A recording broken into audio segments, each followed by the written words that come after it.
Gantt chart is a very common term used in scheduling. Gantt chart is basically a tool to represent a schedule. Gantt chart was developed by Henry Gantt in 1917. So, this chart is named after its founder. In Gantt chart, activities are plotted against time.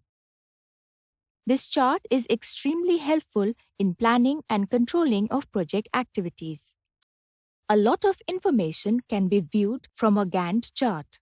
For example, scope of work, activity start and end dates, duration of each activity, sequence of activities, duration of the project, floats, critical activities, amount of work done till date, and remaining work, etc.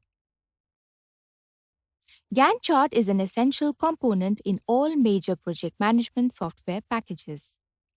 This is a snapshot of Primavera P6 in which you can see Gantt chart on the right.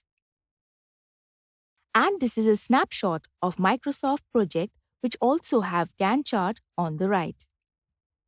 So now, you have gone through with some basic concepts of project management, which will help you in better understanding of this course.